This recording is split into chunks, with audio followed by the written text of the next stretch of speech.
আসসালামু আলাইকুম বন্ধুরা, কেমন আছো তোমরা সবাই? আজ আমি বানাবো পাকান পিঠা। তা পাকান পিঠা বানানোর জন্য লাগবে আমার নারকেল আর ময়দা। তা আমি এই যে নারকেলটাকে প্রথমে ভেঙে কুড়িয়ে নিলাম।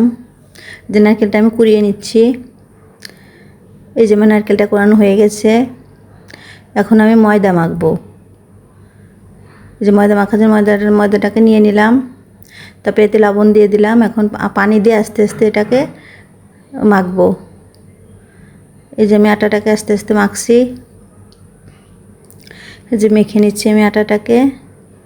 আমার আটাটা হয়ে গেছে। এর মাঝে আমি একটু চা বানিয়ে নেব, একটু চা খেয়ে নেব, তাই আমি একটু চা বানিয়ে নিচ্ছি। এই যে বন্ধুরা, চাটা বানিয়ে নিচ্ছি আমি।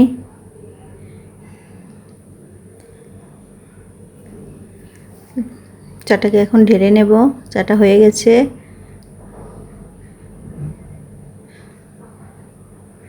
যেটা চাটাকে ঢেলে নিচ্ছি।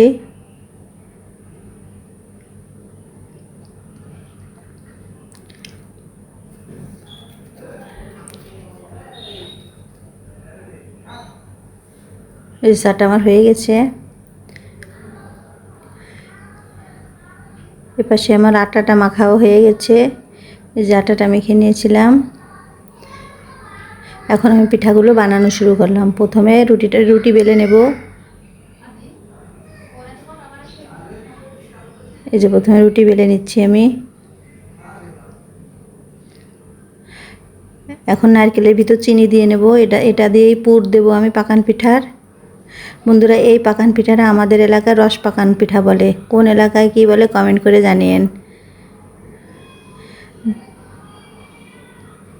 এখন এই পুরটা এখন আমি দিয়ে দেবো ভিতরে। পুরটা দিয়ে আমি ভাঁজ করে দেব পিঠাটাকে।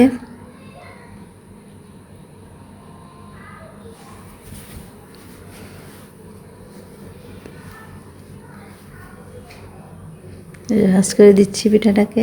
এখন চারপাশটা চেপে দেব যাতে পিঠাটা খুলে না যায়। এই যে এখন কেটে নিচ্ছি আমি পিঠাটাকে।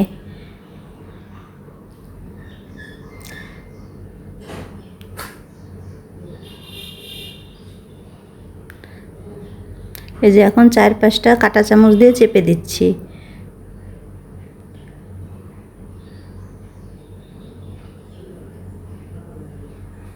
বন্ধুরা, এরকম দিলে পিঠাটা খুলে না ভাজার সময়। এই যে আমি এক এক করে সবগুলো পিঠা এভাবে বানিয়ে নেব।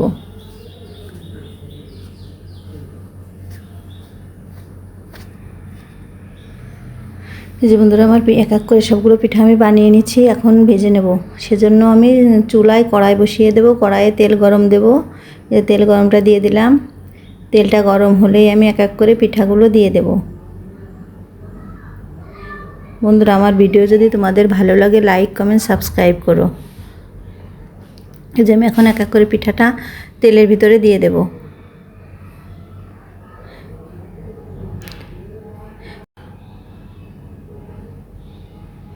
যে বন্ধুরা, এগুলো বাদামি হয়ে আসছে।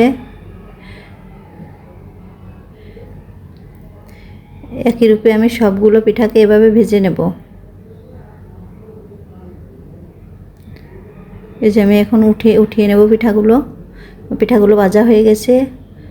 এভাবে আমি সবগুলো পিঠা এভাবে ভেজে নেব।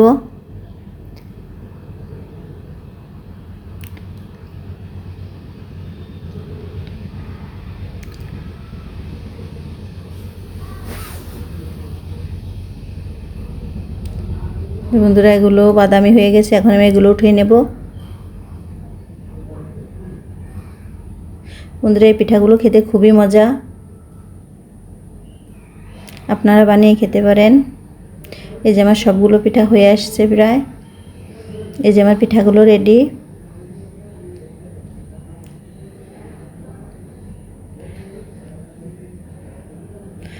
ধন্যবাদ সবাইকে আমার ভিডিওটা শেষ পর্যন্ত দেখার জন্য।